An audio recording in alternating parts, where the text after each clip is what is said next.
The Battle of York. When a farm boy proved everything. This is not some tale that spans decades or follows a man through his entire life. This is the story of a single day. One morning. One battle.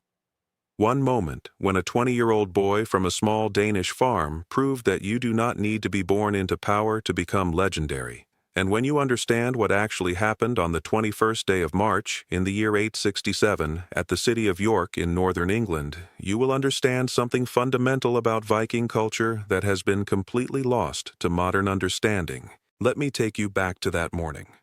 Picture this.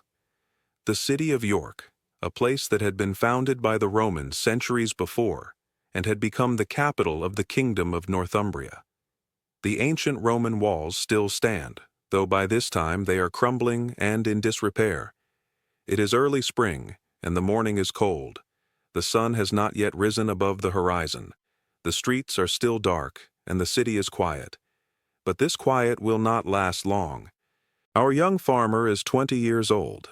His name has been lost to history, but his story is about to change everything. He was born in Denmark, in a small farming settlement near the coast. His father was a farmer, not wealthy, not noble, but free. His mother gave him life, and his father gave him something else. He gave him training. From the moment he could hold a weapon, this boy learned to fight. It was not optional. It was not something you did if you felt like it.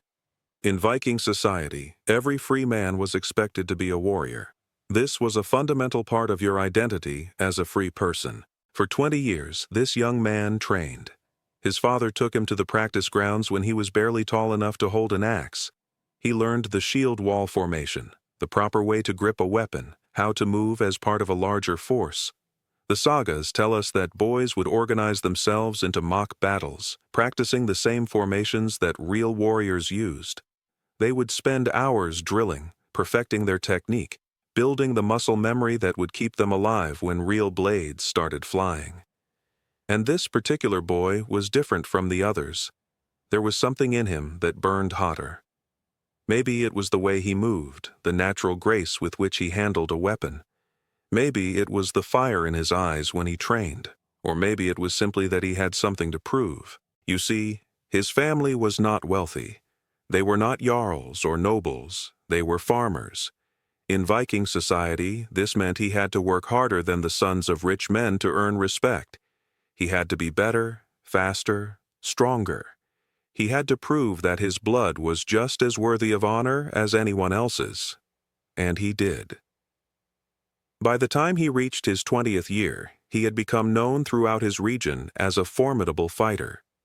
There was something about the way he moved through a shield wall formation, the way he could read an opponent's movements before they happened.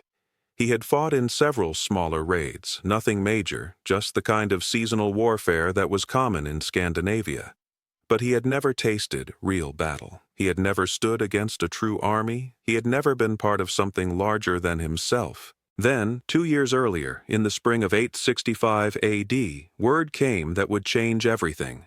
A massive Viking army was being assembled. This was not just another raid.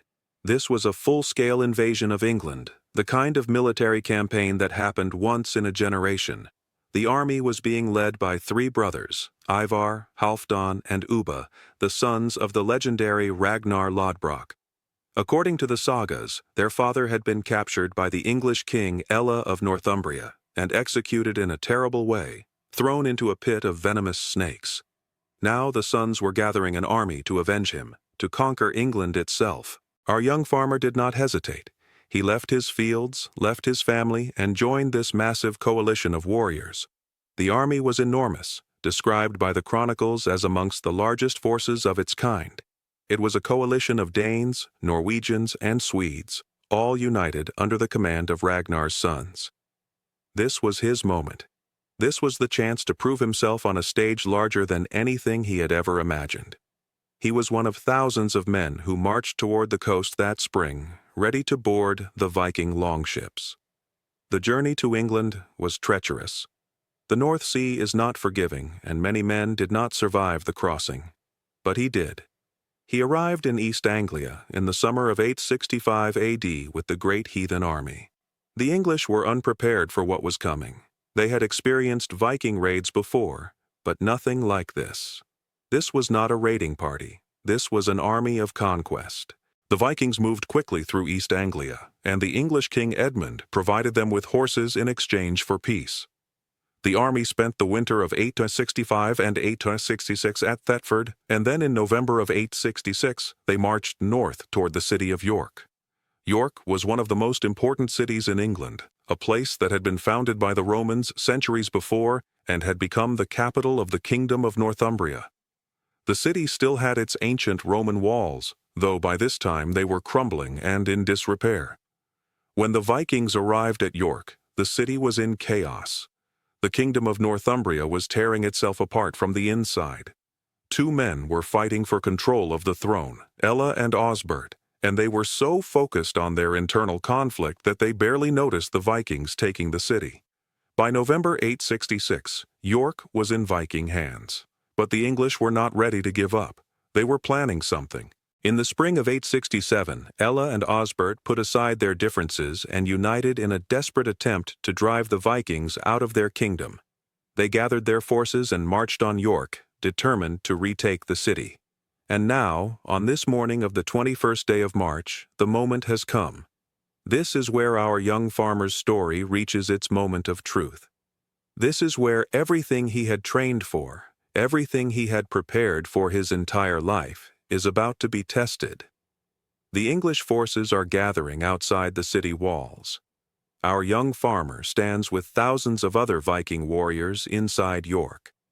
He has been stationed near the city's defenses, in the narrow streets where the ancient Roman walls still stand.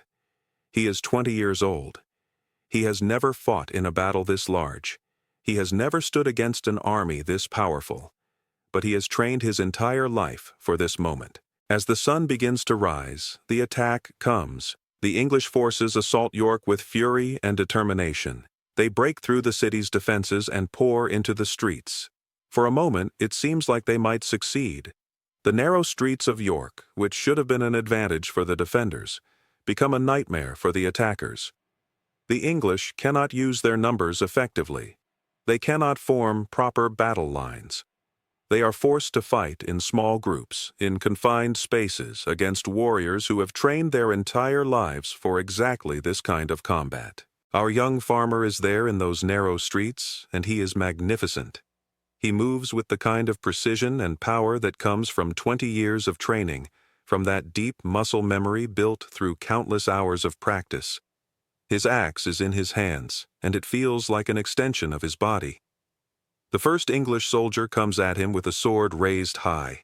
The young farmer reads the movement before it happens. He has practiced this 1,000 times.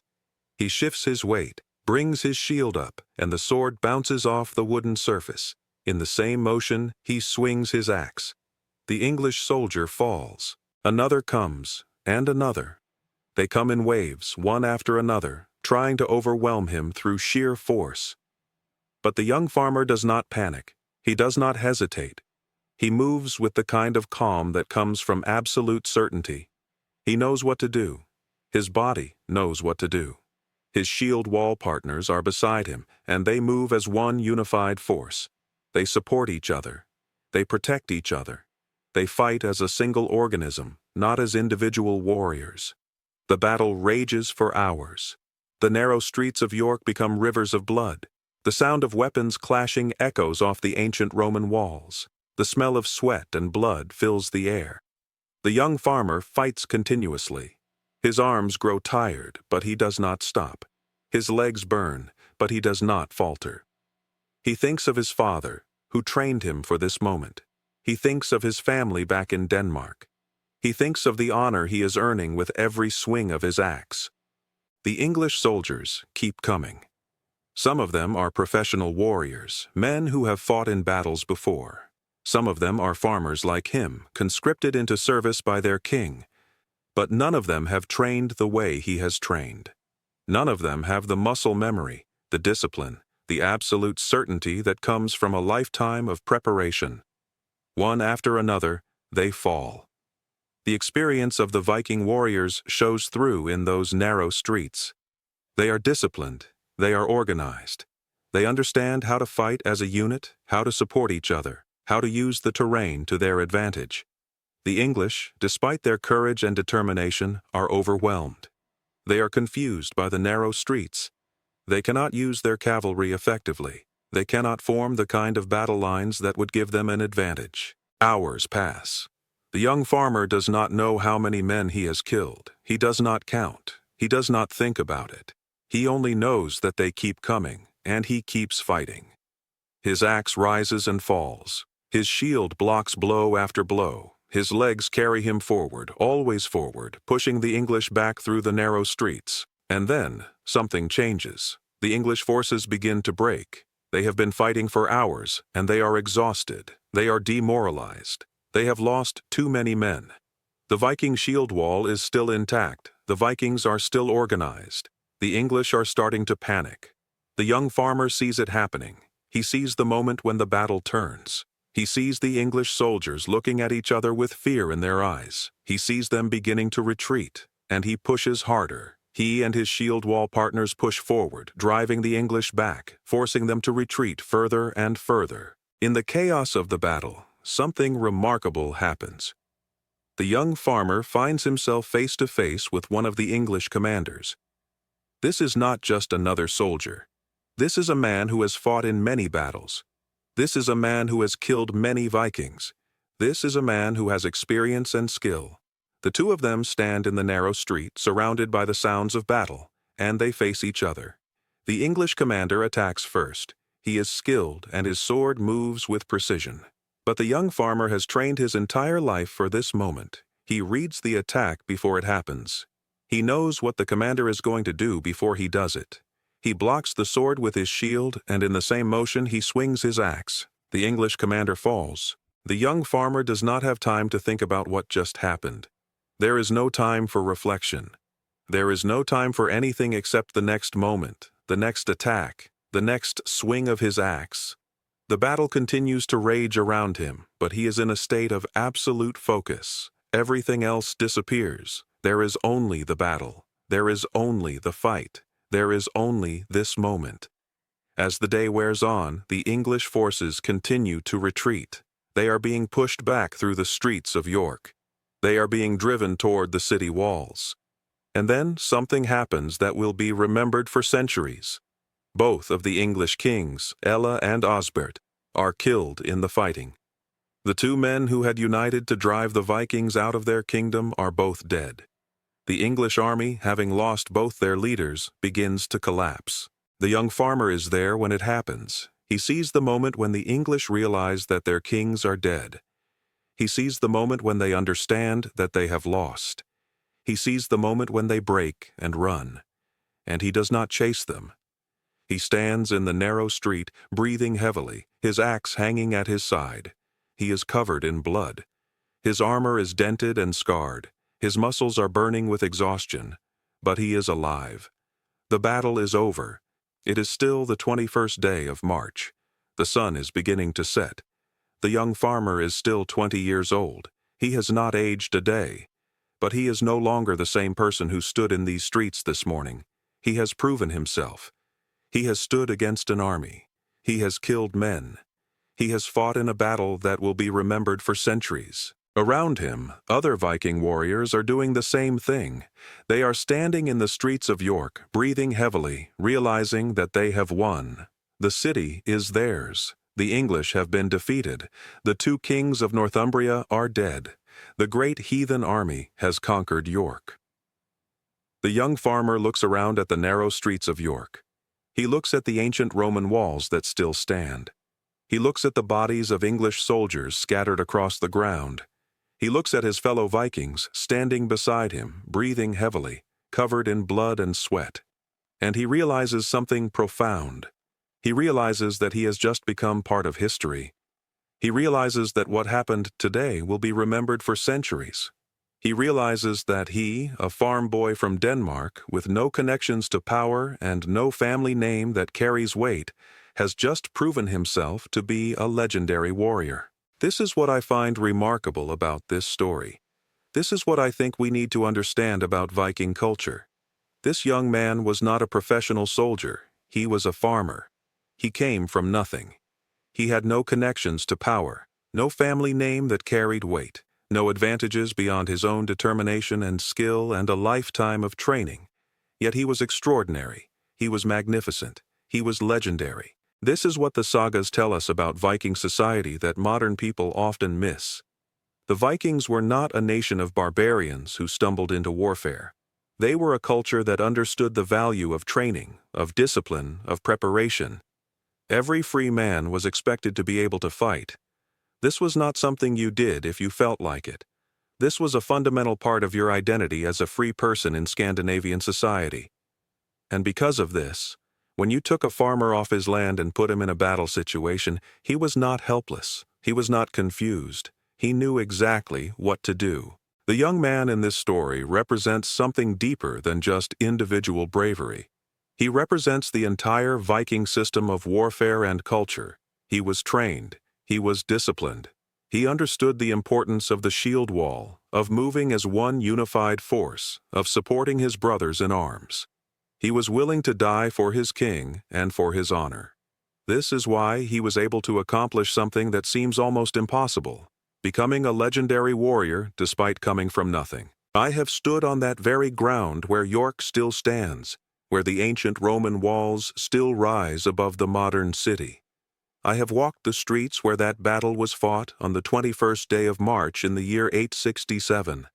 And I have tried to imagine what it must have been like, the sound of weapons clashing, the smell of blood and sweat, the narrow streets filled with chaos and death.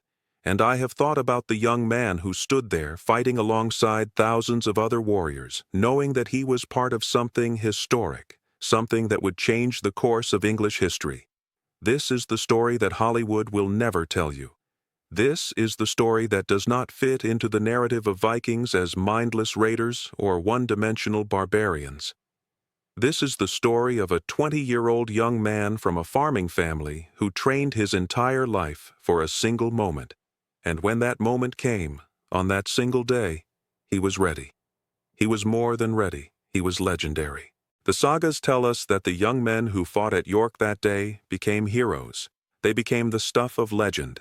Skalds would tell their stories in the mead halls of Denmark, Norway, and Sweden, keeping the memory alive. And even though the names of most of them were lost to history, their deeds were not. For more than 1,000 years, people have remembered the young men who fought at York, who defeated the kings of Northumbria, who changed the course of English history.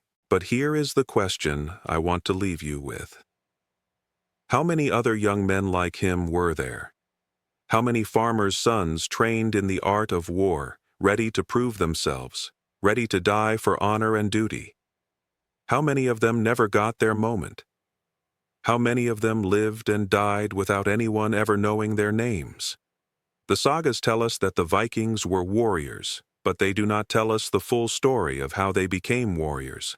They do not tell us about the years of training, the discipline, the commitment to excellence. They do not tell us about young men like the one in this story, who came from nothing and became legendary in a single day. This is why I dedicate my life to preserving these stories. Because every time one of these sagas is lost, every time one of these tales fades from memory, we lose a piece of our understanding of who the Vikings really were. We lose the complexity, the humanity, the depth of their culture. We are left with caricatures instead of real people. We are left with Hollywood's version of Vikings instead of the truth. The young man in this story did not know that his name would be forgotten. He did not know that he would become a legend. He only knew that he had a job to do on that morning of the 21st day of March in the year 867, and he did it with everything he had. And in doing so, he left us with a story that has survived more than 1,000 years. He left us with a reminder that courage is not about being famous or being remembered. Courage is about doing what is right, what is necessary, what is honorable, even when nobody is watching, even when you know you are probably going to die. This is the saga of the Battle of York. This is the story of a 20-year-old young man who proved that you do not need a famous name or a powerful family to become legendary. You only need the willingness to train, to prepare, and when the moment comes, to stand and fight with everything you have. And that, my friends, is a story worth remembering. This is the battle where a farm boy proved everything. Now I want to ask you something. In the comments below, tell me, what is your heritage? Do you have Scandinavian ancestry? Do you have family stories that have been passed down through generations about your ancestors? I would love to hear them. Because these stories matter. They connect us to our past, to the people who came before us, to the sacrifices they made. And in a world that seems determined to forget history, to replace it with simplified versions and Hollywood fantasies, I believe it is crucial that we remember the truth. If this story moved you, if you felt something when you learned about the 20-year-old young man who fought at York on that single day, then please subscribe to this channel, because I have many more stories to tell.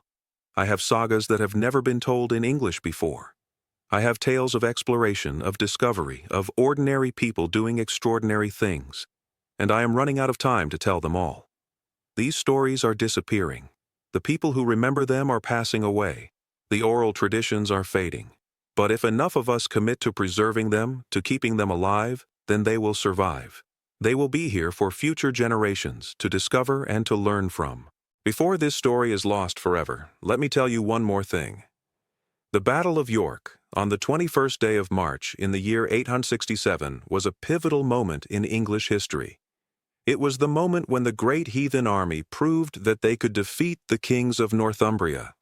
It was the moment when the Vikings established their control over York, creating what would become the Kingdom of Jorvik. It was the moment when a 20-year-old farm boy from Denmark proved that you do not need to be born into power to become legendary, and it was the moment that changed the course of English history forever. This is the Battle of York. This is a saga that has never been told quite this way until now, and I am honored to be the one to tell it to you.